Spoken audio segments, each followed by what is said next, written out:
Good news, everybody. It is finally okay to advocate for regime change and for invading other countries again.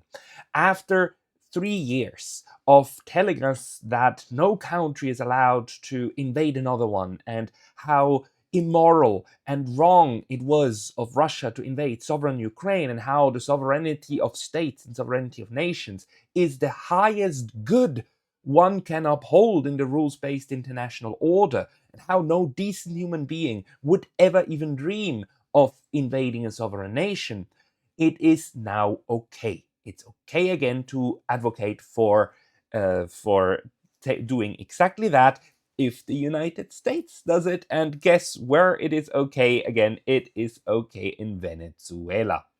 I really need to share this New York Times article here with you. It's not a real article, it's an opinion piece by Bret Stephens. Now, opinion pieces obviously express the opinions of these people, but the fact that these people have these opinion columns tells us a lot about the current propaganda environment in the West. Who is Bret Stephens? Bret Stephens, born in 1973, is an American conservative columnist, journalist, and editor. He has been an opinion columnist for the New York Times and a senior contributor to NBC News. Since 2021, he has been the inaugural editor-in-chief of Sapphire, a journal of Jewish conversations. Stephens was previously a foreign affairs columnist and deputy editorial page editor at the Wall Street Journal, overseeing the editorial pages of its European and Asian editions. From 2002 to 2004, he was editor-in-chief of the Jerusalem Post at the Wall Street Journal. Stephens won the Pulitzer Prize for commentary in 2013. I mean, this is clearly a creature directly out of the propaganda swamp. I mean, this is the one of the chief propagandists, somebody who grew up in the propaganda pie of the United States, and was celebrated by that pie and is being upheld and paraded around. He's also a conservative, and he's publishing for the New York Times this liberal newspaper, showing apparently, or supposed to show, how the New York Times lets different voices speak on its pages, and how the New York Times actually represents a vast spectrum of different political opinions. But fun fact, all of these people, when it comes to the core issues such as interventionism and regime change, they're all on the same page. Whether you have a liberal commenting on it or a conservative, like this piece of work. And let's read about this. I mean, this here is the idea. The title is this Depose Maduro. And here, basically, Mr. Stephens talks directly to President-elect Donald Trump, and says already in his opening paragraph that there's one goal that is overdue in US foreign policy, and that goal is morally right and in our nation's security interest: deposing the regime of Nicolas Maduro in Venezuela through coercive diplomacy, if possible, or force, if necessary. And he speaks, to my mind, he chose Maduro and Venezuela as a target because this dude knows that Donald Trump still has open dispute with Maduro, because it was in 2019 under Donald Trump when the US tried to regime change Maduro. Last time, large protests in Venezuela, and the US supported that, and you had this new dude coming up, Juan Guaido, and the United States even inviting him, and Donald Trump shaking hands with Juan Guaido and recognizing Juan Guaido as the president of Venezuela. And here we are now back that the New York Times is now officially pushing for a war of aggression against Venezuela. But let's go through the piece to understand the mindset of these people and how far away we are now again from the idea that sovereignty overrides all and any security or other interests of states. Last week, Maduro was sworn in for a third 6-year term after a fraudulent election last July that independent surveys show he lost by about 35 percentage points. It is quite interesting that the New York Times knows exactly how the election went. It knows much better than the election committee, it knows much better than the Venezuelan state. It knows that Maduro lost. This is clear because there's a link. And if you click on the link links you directly to another New York Times page, which then claims that the election was lost. These people don't even try. They don't even try anymore to have a veneer of credibility. They just link to each other's articles, and they suppose that that's it.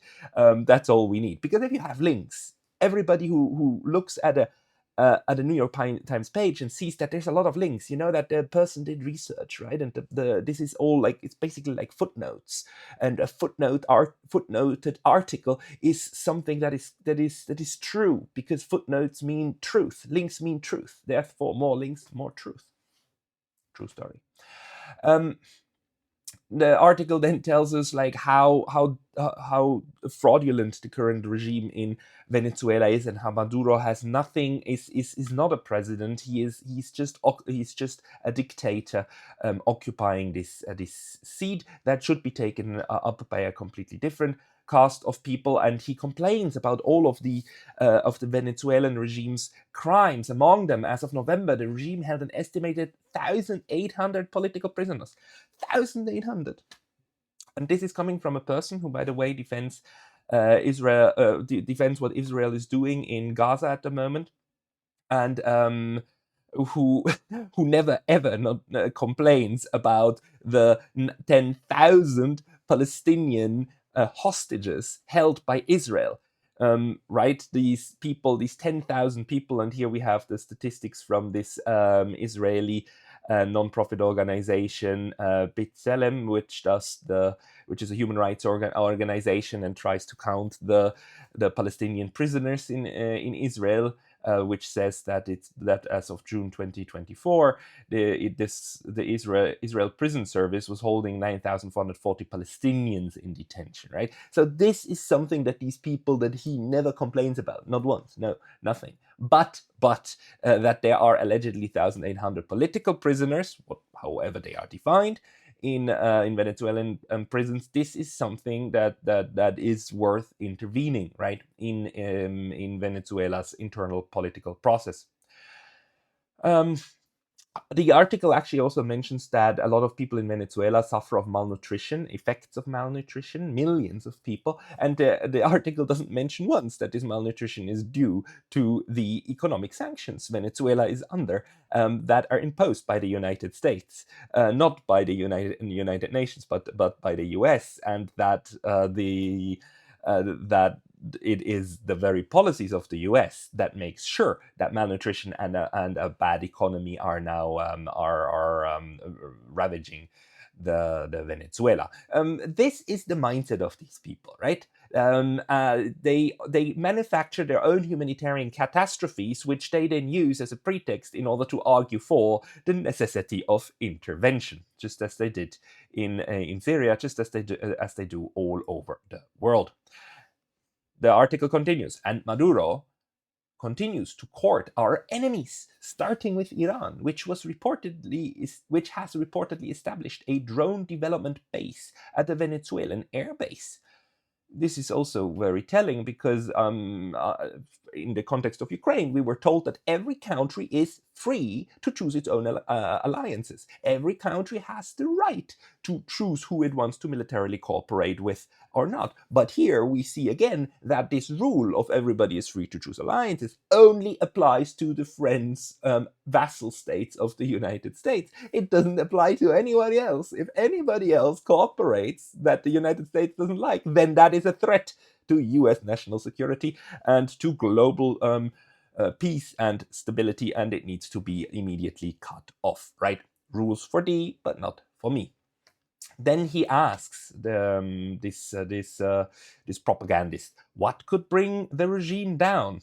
And he recounts a couple of things that didn't bring the regime down so far, and then goes over to what should be done. There's always the possibility of a coup, he says, like when talking about the internal developments in Venezuela. but the army senior ranks have remained loyal, for good reason. Senior officials have long been suspected of turning the country, quote, into a global hub for cocaine trafficking and money laundering, according to a 2015 Wall Street Journal article. And this sentence is insulting to the intellect on so many levels. First, that he uses a 10-year-old article to make his claim. Secondly, that he quotes the Wall Street Journal, another one of these just standard outlets in the U.S. No academic research. He quotes just another news outlet, and he had to go 10 years back in order to find something that would somehow explain why it is that the military in Venezuela sticks to the constitutional president and doesn't actually illegally overthrow him, right? So this is just so insulting. A 10-year-old article. You can really see how this guy was like pulling it out of his nose. This Pulitzer Prize winning journalist of the New York Times, this swamp creature #1. But here now he's building up the article toward the main argument. This means the only thing that will dislodge Maduro and his cronies is the combination of a powerful incentive and credible threat.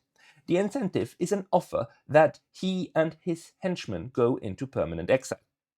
Okay, this is the offer. The United States, out of the kindness of its heart, offers the current regime to survive, to live. These people will not be beheaded. They are offered to live in exile, maybe in Cuba or in Russia. And if they do not agree, well, then the threat is US military intervention of the sorts that in 1990 swiftly ended the regime of the Panamanian strongman Manuel Noriega, which, by the way, was a huge war crime and a crime against the UN Charter, right? That the US went into Panama and launched a war of aggression against Panama. But he's taking this as a model case. You know how we deal with this, how the United States deals with unsubordinate South American states, because everybody knows that South America is obviously the backyard of the United States, and if somebody in that backyard doesn't behave according to U.S.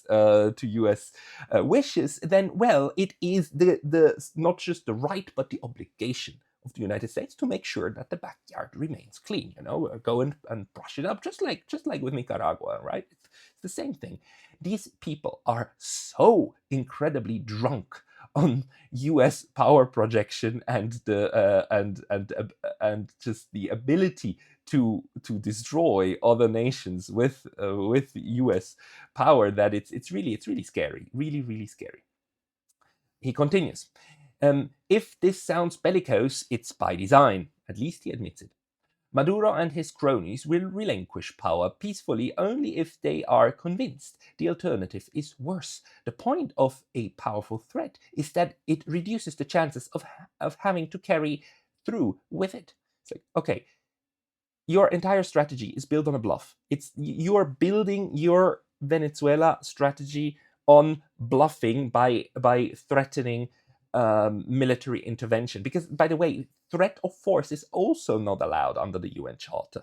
This is also something that is already a breach of international law. But you're saying, no, this is necessary. And then he admits that it could go wrong. Could something go wrong? It could go wrong. He admits that if we must, putting an end to a criminal regime that is a source of drugs, mass migration, and Iranian influence in the Americas should not be a hard sell with the incoming administration. It shouldn't be a hard sell for liberals either. The moral basis for deposing Maduro is clear. He stole the election, terrorized his opponents, and brutalized his people.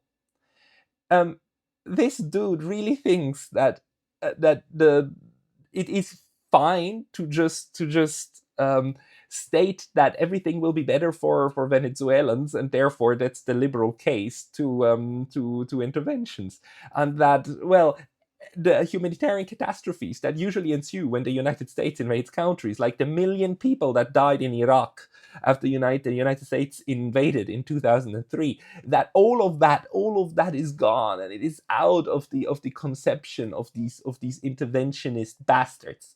That they just make this case, and it's gonna be better. You know, they're gonna love us. They're gonna clap for us. The people gonna love having the United States bomb them. It shouldn't be a hard sell for liberals. Sorry, I already read this one. How much more suffering are Venezuelans supposed to endure, and how much worse does this hemispheric crisis have to get before the nightmare finally ends? Like, you can see the compassion of this person, how he wants to save innocent Venezuelans. That's the motivating factor. Save innocent Venezuelans. Um, despite the half a million, the million, or otherwise that might die. The way these U.S. interventions always bring huge suffering and destructions. Just ask the Chileans, like how much they loved the military dictatorship that came after the United States overthrew the regime of.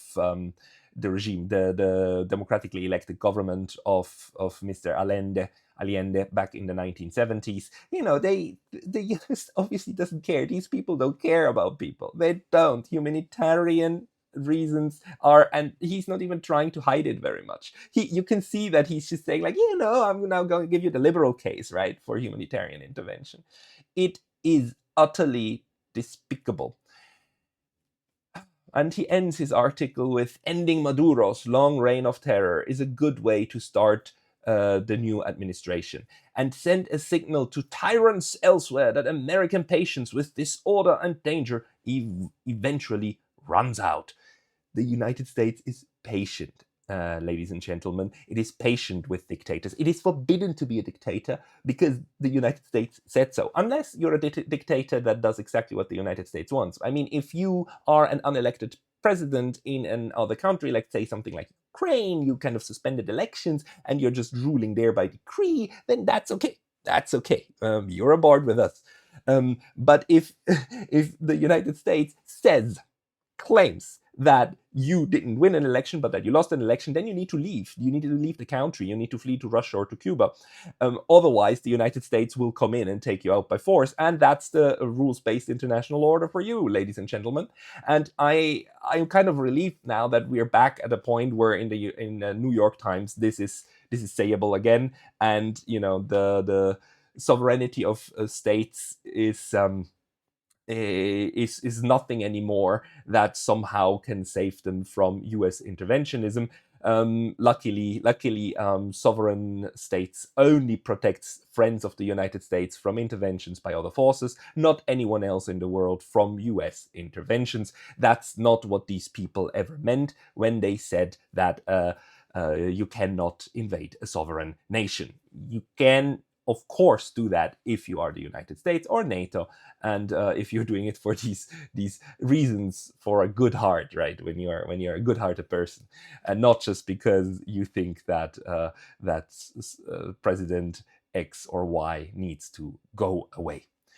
It's fantastic to me, and it's also fantastic that this is the kind of swamp creatures propagandistic Pulitzer Prize winners who still dominate the propaganda sphere in the United States, and that propaganda sphere, you must know, is then being pushed down to the allies, to the Europeans, through their number one propaganda pieces, who pick this up and then report on each other, and then report each other's opinions, and then distribute and massage in these concepts of liberal and conservative swamp creatures like Bret Stephens. Happy regime changing. See you in the next one.